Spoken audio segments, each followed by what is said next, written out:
5 people were killed and several others were injured in a head-on collision between a bus and a cash-in-transit van on Moloto Road and Kameeldrift in Tshwane yesterday.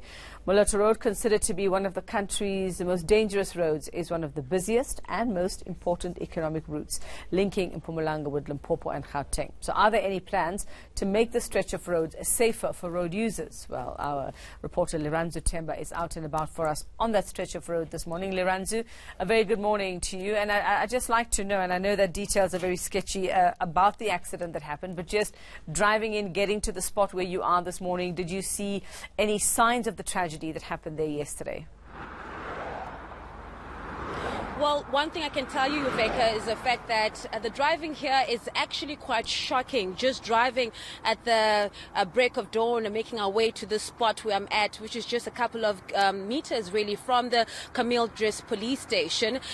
We also know that this is the same road, 160 kilometers worth of road, where this deadly accident took place yesterday. We know that the conditions when that accident happened, it was raining from what we are understanding from the paramedics that were on site. We also know that they had to use jaws of life to really extract people from this wreckage.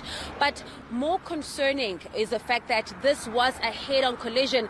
And of course, we know that many a times when this happens, it is always attributed to human factor, where we know that, and I said to you just now, that the sort of driving we've seen on this road, Yuveka, has been nothing but shocking. I mean, we are seeing there is quite a solid line on this road, stretch of road that we are standing at, but just seeing people overtake buses, seeing buses overtake vehicles as well. And of course, we know that 200 buses, Patco buses, make their way here each and every single day to and from to Pretoria, and going away from Pretoria, going towards Mhlanga, which is right here on my right. So what we are seeing is really reckless behavior from the motorists that are using this road, and it's what we're seeing since we've been here. So, I mean, Liranzu, over the years, when we've heard of all the various incidents and tragedies on this particular stretch of road, we've had promises from authorities to actually make the road safer, make it more driver-friendly or motorist-friendly. Have you seen any signs? What do we know of what's been done with authorities knowing how people drive on this road to actually curb the number of deaths we see on this road?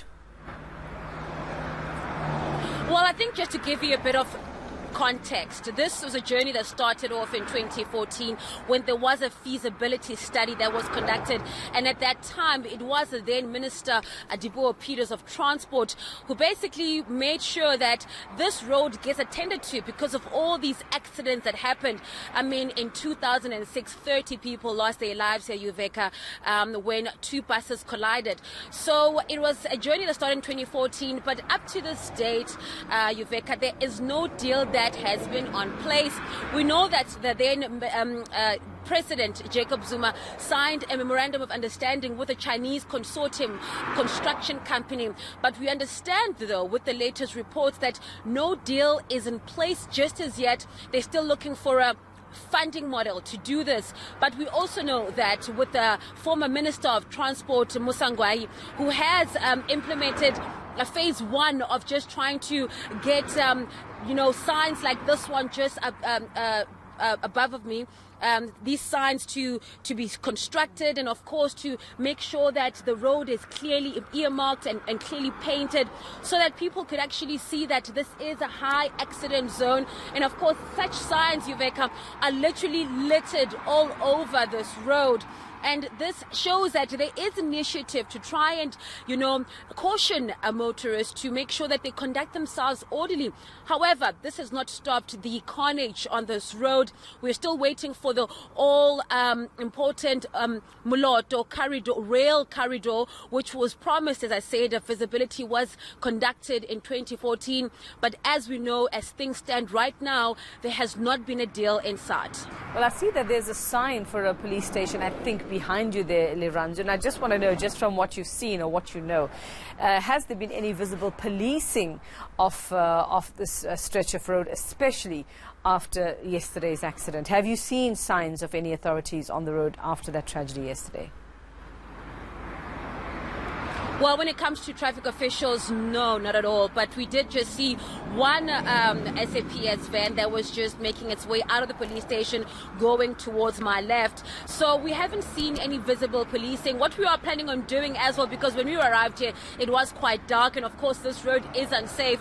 And we, because we're covering the story, are not immune to the factors that contribute to the fatalities here. What we are planning on doing is making our way further up onto this road to see if there are those visible policing that you're asking about. But as things stand now, we have not seen any police officers. We haven't seen any sirens, apart from that one lone police van that made its way out of the police station. All right, thanks very much for that. So we'll catch up with you probably in a different spot a little later on this morning. That's our very own Leranzu Temba. She's just out there assessing the condition of the notorious Moloto Road after yet another deadly accident late yesterday. We understand 5 people were killed, and it was a head-on collision between a bus and a cash in transit van.